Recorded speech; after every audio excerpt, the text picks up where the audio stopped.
Assalamualaikum warahmatullahi wabarakatuh. Selamat berjumpa kembali dengan Ibu yang akan mengajar kalian pelajaran biologi. Ibu selalu mendoakan kalian agar kalian tetap sehat. Baiklah, materi hari ini Ibu akan mengajarkan mengenai virus. Nah, pernahkah kamu bersin? Pernahkah kamu batuk? Nah, itu salah satu penyebabnya adalah virus. Nah, bagaimanakah struktur dari tubuh virus tersebut serta ciri-cirinya? Baiklah, pada hari ini Ibu ngasih materi 3.4 yaitu menganalisis struktur dan replikasi serta peranan virus dalam aspek kesehatan masyarakat. Adapun indikator yang akan Ibu sampaikan untuk kalian semua menjelaskan tentang sejarah penemuan virus, kemudian menjelaskan ciri-ciri virus dan membedakan struktur tubuh virus. Kemudian membedakan cara replikasi daur litik dan daur lisogenik. Kemudian menunjukkan data melalui gambar atau carta tentang virus dan mengevaluasi cara penularan virus dan menyajikan data cara menghindari virus. Baiklah anak-anak Ibu sekalian, Ibu akan menjelaskan sejarah penemuan virus.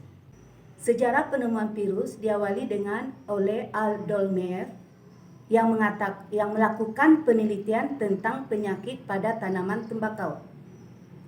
Di sini Adolf Meyer melihat bahwa tanaman tembakau timbulnya bercak-bercak warna kuning.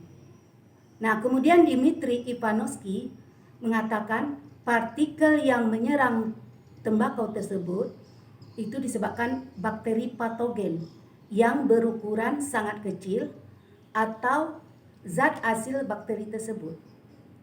Kemudian dilanjutkan oleh Martinus Beijerinck.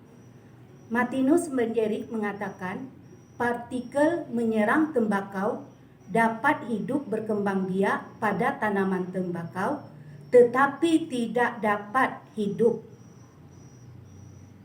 dibiarkan di medium tumbuhan. Kemudian Wendell Stanley berhasil mengkristalkan partikel yang menyerang tembakau. Nah, makanya dia memberi nama TMV atau Tobacco Mosaic Virus. Nah, baiklah anak-anak sekalian, bagaimana ciri-ciri virus tersebut?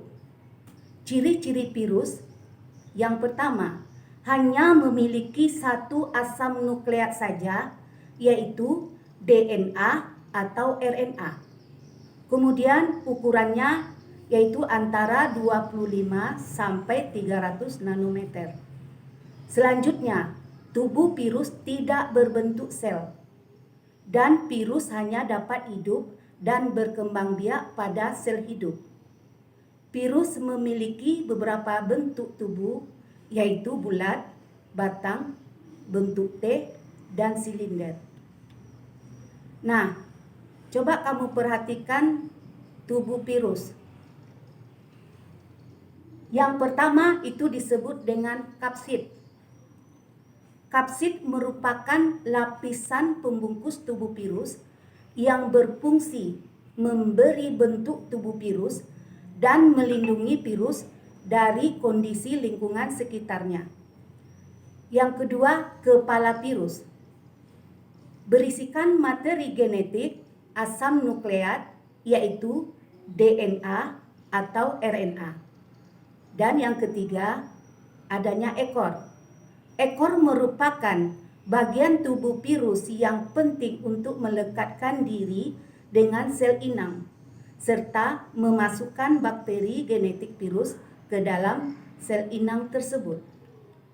Nah, ini coba kamu perhatikan gambar yang ada di depan ya.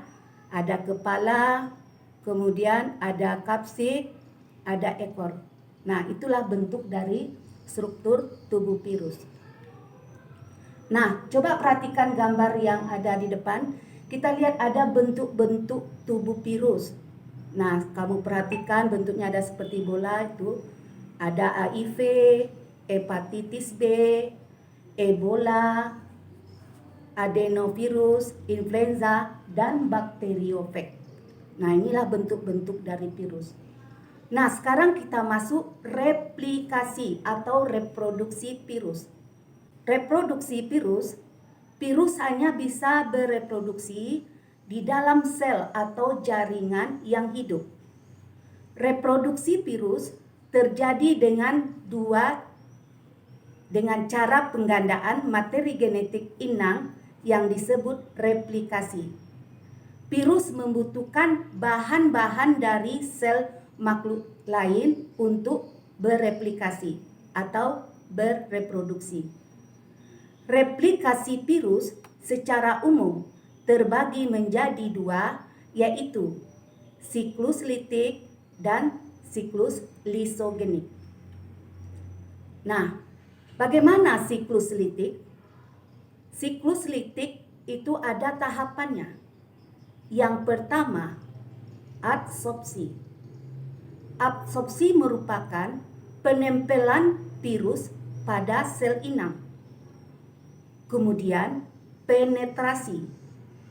Penetrasi merupakan fase penginjeksian DNA atau RNA virus ke dalam sitoplasma sel inang melalui lubang pada dinding sel membran yang telah terbentuk sebelumnya.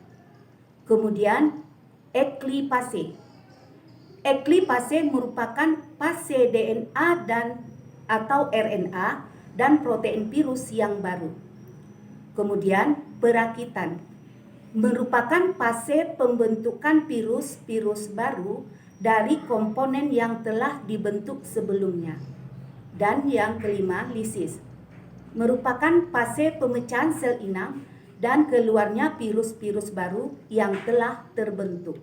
Nah, coba kamu perhatikan gambar yang ada di depan.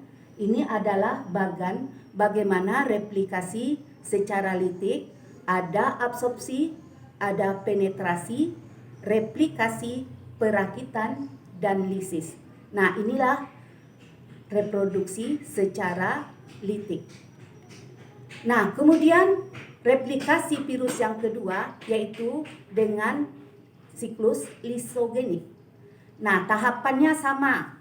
Ada absorpsi, merupakan penempelan virus pada sel inang.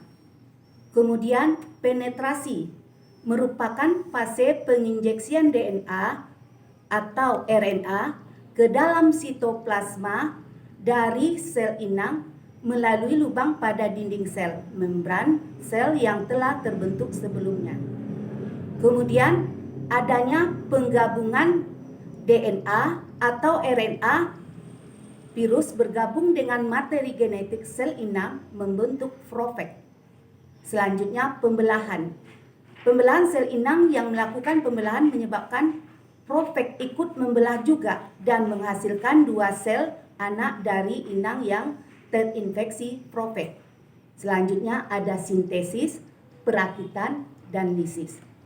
Nah, ini bisa kamu amati gambar yang ada di depan siklus lisogenik. Nah, coba kamu perhatikan gambar yang ada di depan.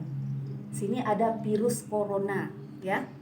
Nah, kalau kita perhatikan virus corona ini sekarang ini sudah pandemi di seluruh dunia, ya.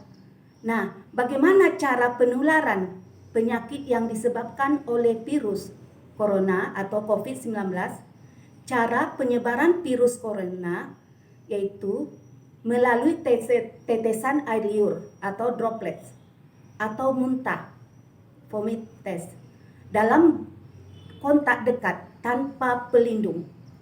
Transmisi virus corona atau COVID-19 terjadi antara yang telah terinfeksi dengan orang tanpa patogen penyakit. Nah, sekarang bagaimana cara mencegah coronavirus tersebut? Nah, di sini banyak caranya. Yang pertama, cuci tangan pakai sabun. Kemudian jaga jarak minimal 2 meter. Hindari kerumunan orang. Kemudian gunakan masker bila panas, batuk, pilek, atau sesak.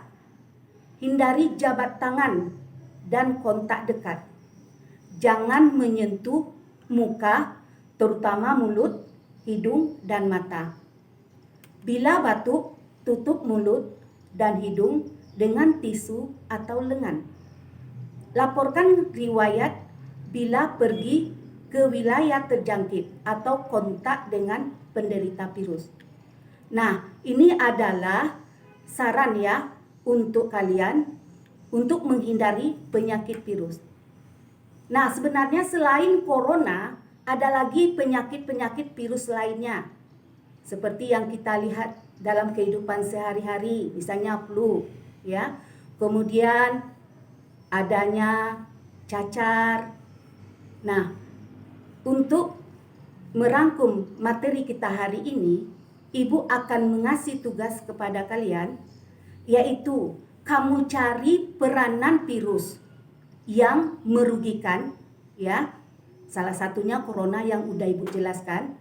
Cari yang merugikan pada tumbuhan, pada hewan, dan pada manusia. Kemudian, apakah virus itu merugikan? Pasti virus itu ada yang menguntungkan. Nah, di sini juga Ibu tugaskan kepada kalian cari virus yang menguntungkan bagi kehidupan manusia. Sekian pembahasan mengenai virus untuk hari ini, dan Ibu harapkan apa yang telah Ibu sampaikan pada hari ini dapat kamu pahami, kamu terapkan dalam kehidupan sehari-hari. Dan juga jangan lupa ya, tugas yang udah Ibu berikan itu sebaiknya kamu kerjakan, nanti kamu antar lagi ke sekolah, ya. Nah, sampai di sini dan Ibu sudahi. Wabillahi taufik wal hidayah. Assalamualaikum warahmatullahi wabarakatuh.